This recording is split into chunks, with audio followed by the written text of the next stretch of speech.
அந்த குடும்பத்தை மட்டுமே இல்லை, அந்த குடும்பத்தை சார்ந்த 2 குடும்பங்களையும் நாசமாக்கினது இந்த கெனிஷான்றதுல யாருக்கும் எந்த சந்தேகமும் கிடையாது. இன்றைக்கி ஒட்டுமொத்தமாக வந்து தமிழ்நாடு மட்டுமே இல்லை, அப்படியே கத்துறாரு, அப்படியே ஆவேசமாக பொங்குறாரு. ஆனால் இப்போ என்ன ஆச்சுன்னு கேட்டினா, கோபால் அத்தனையும் நடிப்பா கோபால், அத்தனையும் நடிப்பா கோபால் அப்படி அந்த மாதிரி ஆயிடுச்சு. ஒரு பெண்ணை வந்து நம்ம வந்து இழிவுபடுத்துகிற மாதிரி நம்ம வந்து எதுவும் பேச முடியாதுல்ல. சொல்கிறாங்க, நாம் நம்பலாம், எட்டி உதச்சாராம், அதனால் வந்து கருக்கலைஞ்சிச்சுனாங்க, அதெல்லாம் நம்ம வந்து பெருசாக இப்போ பேச வேண்டியதில்லை. ஆனால் ஒரு குறிப்பிட்ட ஒரு விஷயம் சொல்கிறாங்க, வந்து கெனிஷாவுக்கு வந்து உண்மையான வயசு வந்து 50ன்னு சொல்கிறாங்க. அந்தம்மா வெளிநாட்டுக்கு போயிட்டா மாதிரியும், எங்கேயோ கண்ணு மரமாக போயிட்டா மாதிரியும், இவர் வந்து அப்படியே தேம்பி தேம்பி அழுது, என்ன அழிச்சாட்டியம், என்ன கத்து, என்ன கூச்சல், என்ன ஒரு நடிப்பு. இந்த நடிப்பு சினிமாவில் காட்டியிருந்த படம் சூப்பர் ஹிட் ஆகிருக்கும். ஒரு கட்டத்தில் வந்து அவங்கள வந்து ஓங்கி கன்னத்தில் அரைஞ்சிட்டாங்க. அடித்ததில் வந்து பார்த்தீங்கன்னா அவங்க வந்து நிலைத்தடுமாறி கீழே விழுந்துட்டாங்க. அதுக்கப்புறம் வந்து அவங்கள வந்து வல்கரான கெட்ட வார்த்தையெல்லாம் சில வார்த்தைகளை இவங்க திட்டினதாக சொல்கிறாங்க.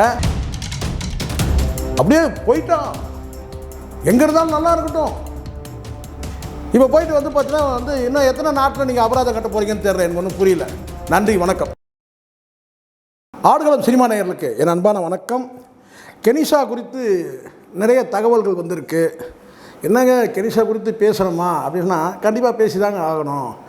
ஏன்னா ஒரு நல்லா இருக்க குடும்பத்தை நாசமாக்கி, அந்த குடும்பத்தை மட்டுமே இல்லை, அந்த குடும்பத்தை சார்ந்த 2 குடும்பங்களையும் நாசமாக்கினது இந்த கெனிஷான்றதுல யாருக்கும் எந்த சந்தேகமும் கிடையாது. இன்றைக்கி ஒட்டுமொத்தமாக வந்து தமிழ்நாடு மட்டுமே இல்லை, தமிழ்நாட்டை கடந்தும் வந்து கெனிஷாவுக்கு கடுமையான எதிர்ப்பு இருக்குது. அதுக்கு காரணம் என்னென்னா வந்து ரவிமோகனை வந்து ஒரு வகையாக வந்து பில்லி சூனியம் வச்சுன்னு தான் நான் சொல்ல மாட்டேன், ரொம்ப நாகரிகமாக சொல்லலாம், வசியம் வைத்து. ஆனால் அன்றைக்கி ரவிமோகன் பேசும்போது பார்த்திங்கன்னா எல்லாருக்கும் ஒரு சந்தேகம் இருந்து, என்னங்க இவர் பித்து பிடிச்ச மாதிரி கத்துறாரு, ஏன் இவ்வளோ காட்டுக்குச்சல் போடுறாரு, ஏன் இவ்வளோ ஆக்ரோஷம், இவ்வளோ ஆவேசம் அப்படின்னு நம்ம நினச்சோம். ஒருவேளை பில்லி சூனியம் காற்று கருப்பு ஏதாவது அடிச்சிடுச்சோ அவருக்கு அப்படின்னு கூட நம்ம நினச்சோம். எனக்கு பொதுவாகவே எனக்கு இந்த இறை நம்பிக்கையும் கிடையாது, பேய் நம்பிக்கையும் கிடையாதுங்க. எனக்கு இந்த பில்லி சூனியம் காற்று கருப்பு இதெல்லாம் எனக்கு நம்பிக்கை இல்லை. அதே சமயத்தில் யாரையும் பகைச்சிக்கிறதும் இல்லை. எதுக்கு வம்பு, அவங்கள ஏதாவது நம்ம சொல்ல போய் அதுக்கப்புறம் அது ஏதாவது ஒன்று பவர் காட்டி, பார்த்தீங்களா இவனுக்கு இதனால தான் நான் தான் அதை பண்ணேன், என்ன பகைச்சிக்கிட்டான் அப்படின்வாங்க. எதுக்கு? அதில் சிறை படத்தில் வரா மாதிரி விக்ரம் சொல்லுவார், கோயிலுக்கு உள்ளே கூப்பிடுவாங்க, அப்போ சொல்லுவார், அவங்களால எனக்கு எந்த தொந்தரவும் இல்லை, அது மாதிரி சாமியாலும் எனக்கு எந்த தொந்தரவும் இல்லை, பேய்களாலும் எனக்கு எந்த தொந்தரவும் இல்லை. பேய்கள்கிட்ட நம்ம எச்சரிக்கையாகவும் இருக்கிறது. இப்போ பாருங்கள், ரவிமோகன் வந்து பேய்கிட்ட எச்சரிக்கை இல்லாமல் போயிட்டார், கடைசியில் சிக்கலில் மாட்டிகிட்டு இருக்கிறாரு அப்படின்னு தான் இருக்குது இப்போது. ஸோ இப்போது பேய் யாருன்னு சொன்னால் நீங்கள் உடனே நீங்கள் கெனிஷா நினச்சிடாதீங்க, நான் அவ்வளோ சொல்லலை. ஆனால் கிட்டத்தட்ட ஒரு பேய் அரைஞ்ச மாதிரி இருந்தார், அப்படியே கத்துறாரு, அப்படியே ஆவேசமாக பொங்குறாரு. ஆனால் இப்போ என்ன ஆச்சுன்னு கேட்டினா, கோபால் அத்தனையும் நடிப்பா கோபால், அத்தனையும் நடிப்பா கோபால் அப்படி அந்த மாதிரி ஆயிடுச்சு. அப்படி தான் ஆயிடுச்சு. ஏன்னா அவர் அன்றைக்கி சொன்ன வார்த்தை கேட்டினா, கெனிஷா அப்படியே போயிட்டா மாதிரியும், இவர் அப்படியே பொங்கி வழிஞ்சி சைபர் புள்ளிங்கெலாம் பண்ணி, அவர் அப்பாவி பொண்ணை இப்படி கெடுத்துட்டீங்க, இப்படி பாழாக்கிட்டீங்க, இப்படி வந்து பண்ணிட்டீங்களே, அவள் பாவம் போயிட்டா அப்படி இப்படின்னு ஓவராக பொங்குனார். அப்போவே ஒரு சந்தேகம் இருந்தது, இந்த ஆள் என்ன ஓவராக நடிக்கிறானா, ஒரு வேலை நல்லவனாச்சே, இவனை நம்ம நல்லவன் வேறு பலமுறை சொல்லிகிட்டே இருக்கிறோம், இவன் ஓவராக நடிக்கிற மாதிரி பண்ணுறானே, ஆனால் உண்மைதானா இது அப்படி இருந்துச்சு. ஆனால் அப்போ ஒரு கேள்வி நமக்கு இருந்துச்சு, பிள்ளைகளை பார்க்க விடலைன்னு சொன்னால் நீ வந்து அப்படியே வந்துடுவியா, நான் கேட்க சண்டை போட மாட்டியா, பவுன்சர் வந்தால் பவுன்சரை திருப்பி அடிக்க மாட்டியா, சினிமாவில் எகிரி அடிக்கிறல்ல. ஸோ இப்படிலாம் ஒரு கேள்வி இருந்தது. ஆனால் அதுவே பொய்ன்னு தெரிஞ்சிச்சு. இப்போ பார்த்தீங்கன்னா ஒட்டுமொத்தமாக ரவிமோகன்ற அந்த 6 அடி உருவம் மொத்தமே பொய்ன்றது தெரிஞ்சிச்சு. என்னென்னா இப்போ அடுத்தடுத்து கெனிஷா குறித்து பல தகவல்கள் வருது, சரிங்களா. கெனிஷாவுடைய தனிப்பட்ட வாழ்க்கைன்னா அவங்களுடைய முதல் கணவர் பற்றி, அந்த அம்மா வந்து கருக்கலைப்பு நடந்தது, இதெல்லாம் நமக்கு பெரிய விஷயமாக நம்ம பேச போகிறதில்ல. ஏன்னா அவங்க சொன்னால் அதை நம்ம தான் ஒரு பெண்ணை வந்து நம்ம வந்து இழிவுபடுத்துகிற மாதிரி நம்ம வந்து எதுவும் பேச முடியாதுல்ல. சொல்கிறாங்க, நாம் நம்பலாம், எட்டி உதச்சாராம், அதனால் வந்து கருக்கலைஞ்சிச்சுனாங்க, அதெல்லாம் நம்ம வந்து பெருசாக இப்போ பேச வேண்டியதில்லை. ஆனால் ஒரு குறிப்பிட்ட ஒரு விஷயம் சொல்கிறாங்க, வந்து கெனிஷாவுக்கு வந்து உண்மையான வயசு வந்து 50ன்னு சொல்கிறாங்க. அந்த 50 வயதுன்னும் போது கொஞ்சம் இப்போ நம்புகிற மாதிரியும் தான் இருக்குது. ஏன்னா அவங்களுடைய தோற்றம் இதெல்லாம் பார்க்கும்போது ஒருவேளை அந்த 50 வயது தானா, இவங்க வந்து கிழவி தானா இவங்க அப்படின்னு எப்படி கிழவி தானா இவங்க அப்படின்ற ஒரு சந்தேகம் நமக்கு இப்போ வந்து வலிமையாக இருக்குது. சரி, இதெல்லாம் ஒரு பக்கம் கிழவியாக இருந்தால் குமரியாக இருந்தால் நமக்கு என்ன, அடுத்த மேட்ருக்கு வாங்க. இப்போ என்னென்னா மேட்டர்னா நான் சொல்கிறது இந்த சப்ஜெக்ட் வாங்க. இப்போது என்ன சொல்லிட்டாருன்னா, அந்த பொண்ணு போயிடுச்சு, எங்கே இருந்தாலும் வாழ்க்கைன்னு சொல்லிட்டு இந்த பக்கம் திரும்பி வரப்போ அந்த பக்கம் பார்த்து சொன்னார், எங்கே இருந்தாலும் நல்லா இருக்கட்டும் அப்படின்னு சொல்லிட்டு. கடைசியில் பார்த்தீங்கன்னா எங்கேயும் போகலை, எங்கேயுமே போகலை. எங்கே இருக்காங்கன்னா இங்கே சென்னையிலே சுற்றி சுற்றி வந்துட்டுருக்குறாங்க. எல்லாம் இந்த பக்கம் இந்த சைடு ஈசிஆர் ரோட்டில் தான் இருந்துக்கிட்டு இருக்கிறாங்க. ஆனால் வந்து தகவல் என்ன சொல்கிறாங்கன்னா, அந்தம்மா வெளிநாட்டுக்கு போயிட்டா மாதிரியும், இங்கேயோ கண்ணு மரமாக போயிட்டா மாதிரியும், இவர் வந்து அப்படியே தேம்பி தேம்பி அழுது, என்ன அழிச்சாட்டியம், என்ன கத்து, என்ன கொச்சல், என்ன ஒரு நடிப்பு. இந்த நடிப்பு சினிமாவில் காட்டியிருந்தால் படம் சூப்பர் ஹிட் ஆகிருக்கும். ரவிமோகன் ஏன் இப்படி பண்ணவே இல்லை? இப்படி ஒரு தத்ரூபமான நடிப்பு வந்து சினிமாவில் காட்டவே இல்லையே. கோடி கோடியாக சம்பளம் வாங்கி காட்டியிருந்தாக்கா வந்து பார்த்தீங்கன்னா கோடி கோடியாக சம்பாரிச்சிருக்கலாமே. எதுக்கு இன்றைக்கி வந்து பார்த்தீங்கன்னா வந்து இவ்வளோ பிரச்சனைகள்? அடிப்படையில் பிரச்சனை அதுதானே, படம் ஓடலை, லாஸ், உன்னால் தான் லாஸு, என்னால் தான் லாஸ், இதான பிரச்சனை. ஸோ இப்போ என்னென்னா ரவிமோகனும் கெனிஷாவும் ஒன்றா தான் இருக்கிறாங்க. அதை தாண்டி இப்போ வந்து பார்த்திங்கன்னா உங்களுக்கு இன்னொரு பிரச்சனை வந்து கெனிஷாவுக்கு போயிட்டுருக்கு. என்ன பிரச்சனைனா, துபாயில் போயிட்டு அவங்க இங்கே காட்டின அந்த வேலையை துபாயில் காட்ட போக ஏதோ ஒரு மெர்லின்னு சொல்லிட்டு ஒரு இந்த டான்ஸ் ப்ரோக்ராம் வந்து நடத்தக்கூடிய ஒரு பெண், அந்த பெண்கிட்ட போயிட்டு இவங்க வந்து வழக்கமாக வந்து செய்கிற மாதிரி, எப்படின்னா போனோமா அந்த வேலையை மட்டும் செய்யணும் சொல்லுவாங்க. இல்லை அது கேட்டால் வந்து உங்களை எதுக்கு கூப்பிட்டாங்க, இலை எடுக்க கூப்பிட்டாங்களா, எண்ணெய் கூப்பிட்டாங்களா அப்படின்னு சொன்னால், இலையை எடுக்க போனால் இலையை மட்டும் எடுக்கணும், எண்ணக்கூடாதுல்ல. அதை வந்து இவங்க செஞ்சுட்டாங்க. கெனிஷா என்ன செஞ்சிட்டாங்கன்னா, போகிற இடத்துலலாம் உங்களுக்கு வந்து இப்படி இருக்குது அப்படி இருக்குது, நீங்கள் வந்து நான் வந்து ஹீலர், நான் ஸ்பிரிச்சுவல் ஹீலர், நான் உங்களுக்கு இந்த பிரச்சனை இருக்குது, ஒரு கண்ணை சிமிட்டிக்கிட்டே இருக்கிறீங்க, ஒரு பக்கம் சாஞ்சி பார்த்துக்கிட்டே இருக்கிறீங்க, எதையோ யோசிக்கிறீங்க, உங்களுக்கு இந்த ப்ராப்ளம் இருக்குது, நான் அதை சரி பண்ணிடுறேன், இதை சரி பண்ணிடுறேன்னு சொல்லிட்டு எப்போவுமே உங்களுக்கு பீரியட் உங்களுக்கு தெரியாதுன்னு நினைக்கிறேன், தெரியுமா தெரியலன்னு தெரியல, ஒரு பீரியடில் இப்போ இல்லை, நான் சொல்கிறது கிட்டத்தட்ட 40 வருஷத்துக்கு முன்னாடி, இதெல்லாம் உங்களுக்கு தெரிஞ்சிருக்கு வாய்ப்பு இல்லை. நமக்கு கர்மம் இதெல்லாம் தான் ஞாபகம் இருக்குது, நேற்று சாப்பிட்டது ஞாபகம் இருக்க மாட்டேங்குது. 40 வருஷத்துக்கு முன்னாடி நடந்த சமயம் எங்கள் வீட்டில் ஒரு பழைய ரேடியோ ஒன்று இருக்குது. அந்த ரேடியோ வந்து பார்த்திங்கன்னா வந்து திடீர்னு கரக்கரன்னு சவுண்டு வரும். எங்கள் அப்பா என்ன சொல்லுவாங்க, இந்த ரேடியோ சரி பண்ண, அந்த ரேடியோ அப்போலாம் ரேடியோ ரிப்பேர்காரர் வந்து எங்கேயோ ஒருத்தர் தான் இருப்பாங்க. ஒரு 4 கிலோமீட்டருக்கு தாண்டி ஒரே ஒருத்தர் வந்து அந்த ஈயம் வச்சு பற்ற வச்சுட்டு நோண்டிகிட்டு இருப்பார். அந்த ரேடியோ ரிப்பேர்காரர் அவர்கிட்ட கொண்டு போய் அவர் என்ன பண்ணுவார்னா, என்ன பிரச்சனைன்னு சொல்லி போனால், நம்ம என்ன இந்த கரக்கரத்தை சவுண்டு வருதுங்க, நியூஸ் வாசிக்கும் போதெல்லாம் எங்கள் அப்பா வந்து பார்த்துட்டு வர சொன்னார். அவர் என்ன செய்வார் கேட்டால், அதை பிரித்து என்ன செய்வார் கேட்டிங்கன்னா, அதை மட்டும் பார்க்க மாட்டார், இன்னொரு ஒயரு, அந்த ஒயரு, இது சரியில்லை அது சரியில்லைன்னு சொல்லிட்டு என்ன செய்வார், மொத்தமே வந்து பார்த்திங்கன்னா அது வந்து இது ரிப்பேர், 4 பிரச்சனை இருக்குதுப்பா, இதை ஒன்று சரி பண்ணால் அந்த 4 பிரச்சனையும் சரி பண்ணணும், அப்போ தான் இந்த ஒன்றை சரி பண்ண முடியும். அதாவது ஒரு ரிப்பேரை சரி பண்ணால் 4 ரிப்பேர் இருக்குன்னு வேறு வழி தலையை கொடுத்தாச்சுல்ல. அந்த மாதிரி கெனிஷா வந்து கூப்பிட்டது என்னன்னு கேட்டால், டான்ஸ் ப்ரோக்ராம் கூப்பிட்டாங்கன்னா அந்த டான்ஸ் ப்ரோக்ராம் முடிக்கணும். ஆனால் அதுக்கப்புறம் அவங்க என்ன செய்யறேன்னு கேட்டிங்கன்னா, உங்களுக்கு நான் வந்து ஸ்பிரிச்சுவல் ஹீலிங் நான் பண்ணுறேன், உங்களுக்கு இங்கே வந்து இந்த பிரச்சனை இருக்குது, அங்கே அந்த பிரச்சனை இருக்குது, இது உங்களுக்கு அதுவும் குறிப்பாக பெண்கள் நான் சொல்லணுமா, பெண்களுக்கு ஏற்கனவே பல வந்து இயற்கை உபாதைகள்லாம் இருக்கும்போது அதெல்லாம் சேர்த்துக்கிட்டு சொல்லி அதை பண்ணுறேன் இதை பண்ணுறேன்னு சொல்லி அவங்கள ஏதோ வசியம் பண்ண பார்த்துருக்குறாங்க. எப்படி நம்ம இவன் காலி ஆகிட்டான்னு தெரிஞ்சிச்சுல்ல, யார் ரவிமோகன் வந்து காலி ஆகிடுச்சு, இருக்கிறதெல்லாம் சொத்தெல்லாம் விற்று ஏதோ வந்து கோவாவில் கூட ஏதோ சொத்து வாங்கியாச்சு, இங்கேயும் கடங்காரனாக இருக்கிறான். இந்த படமும் வந்து பார்த்திங்கன்னா வந்து ஒரு பக்கம் தலையில் துண்டை போட்டுன்னு ஐஸ்வரி கணேஷ் ஒரு பக்கம் இருக்கிறாரு, இன்னொரு பக்கம் வந்து பார்த்திங்கன்னா இன்னொரு ப்ரொடியூசரும் அப்படி தான் இருக்கிறாரு, ஆட்டோ பாபுவும் வரல, ஜீனியும் வரல, எல்லாம் துண்டை போட்டுன்னு இருக்கிறாங்க. அதுக்கப்புறம் வேறு படமும் இல்லை. அப்போ என்ன செய்யலாம், இப்போ ஒரு வந்து பத்திரிகையாளர் சந்தித்து நாம் இப்படி ஒப்பாரி வைக்கலாம்னு சொல்லிட்டு அவர் ஒரு பக்கம் ஒப்பாரி வைக்க, இந்த கெனிஷா என்னன்னு கேட்டிங்கன்னா, நம்ம அடுத்த வேலை என்ன செய்யறது, இவன் வேலைக்கு ஆக மாட்டான் இனிமேல், அப்போ அடுத்த கட்டம் வந்து அடுத்த நபர் பிடிக்கலாம் சொல்லிட்டு இந்த மெர்லின்ற அந்த துபாயில் வந்து அந்த ப்ரோக்ராம் வந்து பண்ணக்கூடிய அந்த ஆர்கனைசரை வந்து அவங்கள அப்ரோச் பண்ணி, நான் இதை பண்ணுறேன் அதை பண்ணேன், அந்த அம்மா உஷாராயிடுச்சுங்கன்னா, வேண்டாம்மா நீங்கள் வந்த வேலையை மட்டும் பாருங்கள் அப்படின்னா. ஏன்னா இந்த அம்மா கூடுதலாக வந்து தொகையை கேட்டு ஹீலிங்க்கு சேர்த்து கொடுங்க, நான் ஹீலரு அது இது, இந்த அம்மா ஹீலர் குழப்பு தான் நாரி போச்சு உலகம் முழுக்கா, சரிங்களா.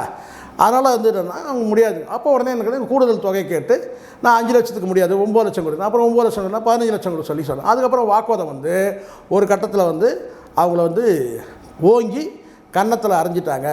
அடித்ததில் வந்து பார்த்தீங்கன்னா அவங்க வந்து நிலைத்தடு மாதிரி கீழே விழுந்துட்டாங்க. அதுக்கப்புறம் வந்து அவங்கள வந்து வல்கரான கெட்ட வார்த்தையிலும் சில வார்த்தைகளை இவங்க திட்டினதாக சொல்கிறாங்க.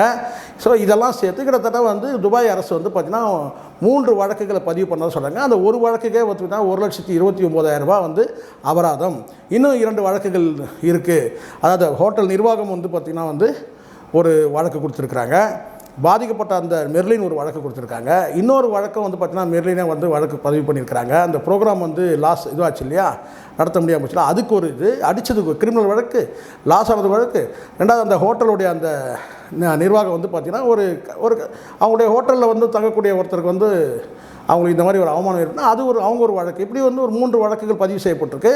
இப்போ வந்து இந்த 3 வழக்குகளே வந்து பார்த்தீங்கன்னா பணத்தை கட்டி கூட்டின்னு வர வேலையை யார் பண்ணுறாங்கன்னு கேட்டால் இந்த ரவிமோகன் என்ன சொன்னார், அவங்க போயிட்டாங்க, எங்கே இருந்தாலும் நல்லா இருக்கட்டும் இப்படியெல்லாம் சொல்லி இன்றைக்கி வந்து ரவிமோகன் கிட்ட இருக்கிற அந்த கொஞ்ச நெஞ்ச பேர் எல்லாம் போய் ஏற்கனவே கதாநாயகன்ற அழகான அந்த கதாநாயகன்றதெல்லாம் போய் அதுக்கப்புறம் வந்து மார்க்கெட் போய் மரியாதை போய் மானம் போய் எல்லாம் போச்சு. மானம் போச்சு, மரியாதை போச்சு, மார்க்கெட் போச்சு.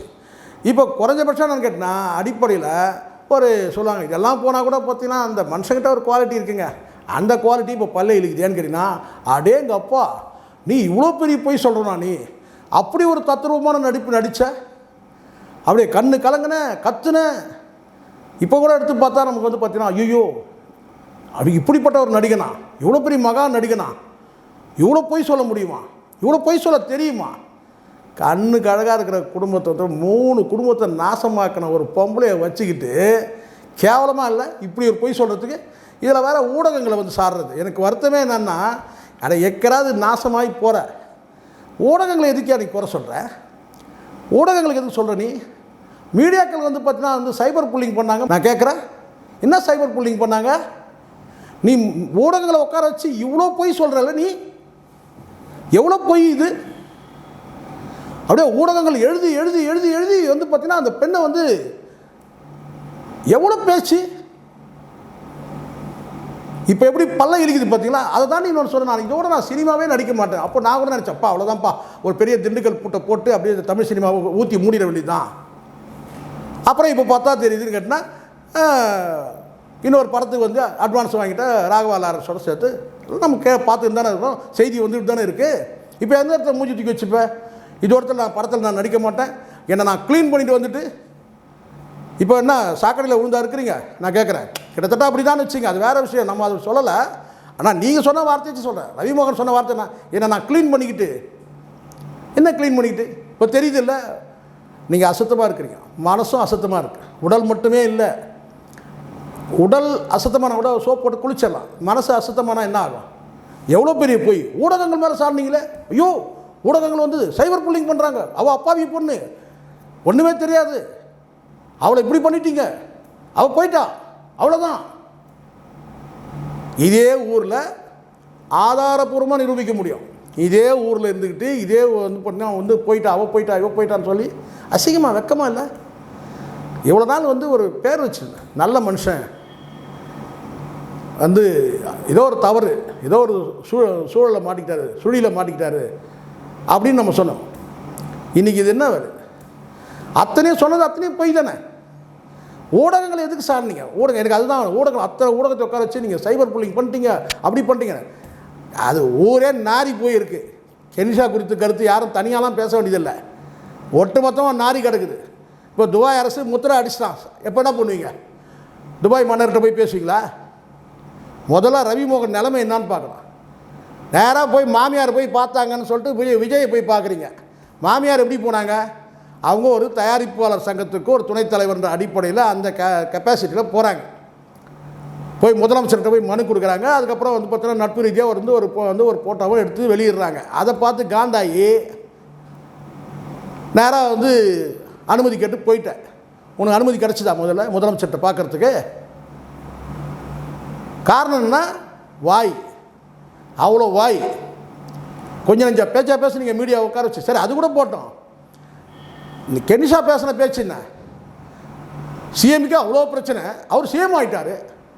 சிஎம்க்கு அவ்வளோ பிரச்சனை, அவர் சிஎம் ஆகிட்டார். அப்போ உங்களை எப்படி பார்க்க விடுவாங்க? சிஎம் பிரச்சனை உங்கள் பிரச்சனை ஒன்றா? முதல்ல நான் கேட்குறேன். சிஎம் இன்றைக்கி வந்து இவ்வளோ பிரச்சனைகள் இருந்தாலும் வந்து பார்த்தீங்கன்னா அவங்க பிள்ளைகள் மீது ஒரு பார்வையை வச்சுக்கிட்டே இருக்கிறார். உங்களை மாதிரி விட்டுட்டு சுத்தமாக வந்து தலைமொழிகள்ல தலைமொழிக்கிட்டு ஒரு பொய் வேறு.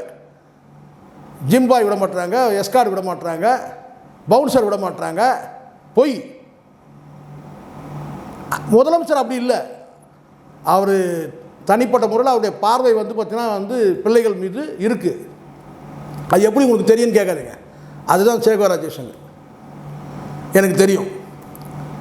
மகன் தனியாக இருந்தாலும் மகள் தனியாக இருந்தாலும் அந்த ஒரு பார்வை வந்து இருக்குது. அதனால தான் அவருடைய ஒரு ஒரு ஒரு செய்தி கூட உங்களுக்கு தெரியும்.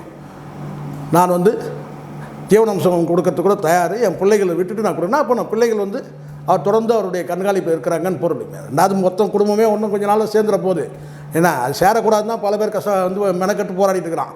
ஆனால் சேரணும்னு சொல்லிட்டு நினைக்கிறதுல நான் வந்து முதலாளாக இருக்கிறேன். அதனால் நீங்கள் வந்து முதலமைச்சர் விஜய் பிரச்சனையும் உங்கள் பிரச்சனையும் ஒன்றும் கிடையாது. முதலமைச்சரோட உயிரே வந்து பார்த்தீங்கன்னா 2 பேர்கிட்ட தான் இருக்குது. அது எனக்கு தெரியும். ஒன்று அவங்க அம்மா, இன்னொன்று வந்து பார்த்தீங்கன்னா வந்து மகள்.